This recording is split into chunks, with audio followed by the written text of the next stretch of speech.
आज हनुमान जयंती है। अकोला जिले के बारसीटाकाली तालुका के कोथरी बुजुर्ग गांव में हनुमान जयंती के अवसर पर हनुमान जयंती के 3 दिन अनोखी पंगत का आयोजन किया जाता है। घने जंगल में स्थित एक मंदिर में ये परंपरा पिछले 20 सालों से चली आ रही है, इसलिए हम देख रहे हैं कि इस अनोखी पंक्ति का ये नजारा देखिए। संवाददाता दर्रा सबकाल की रिपोर्ट। ही 10-15 वर्षापासून ही परंपरा चालू आहे आमची। ही वानर प्राणी नसून ही मानव प्राणी आहेत। ही हिंदू धर्माची संस्कृती ही जपणार आहेत, सीते मातेची आज्ञा पाळणार आहेत, रामप्रभूची आज्ञा पाळणार आहेत।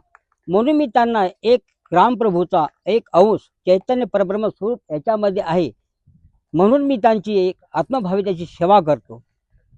ही कोणावर अन्याय न अत्याचार करणारे आहेत, रामप्रभूची आज्ञा पाळणारे असून सीताफळ रामफळाला सेवन करत नाहीत।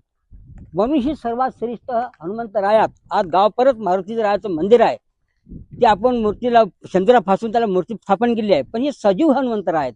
या सजीव हनुमंतरायाला रोजच्या तारखेला तुम्ही जर भोजन दिलं तर ही अन्नाचे अपेक्षक आहेत, त्यांना रोज अन्न असावं ही प्रत्येकाच्या मनामध्ये भावना असावं की प्रत्येक आपल्या प्रांतातनी आपल्या परिसरात जे वानरसेना असेल यांना प्रत्येकाने आपल्या परिवारातले जे आणि भूमी ही पुत्र आहेत म्हणून याची अन्नाची आणि व्यवस्था करावी।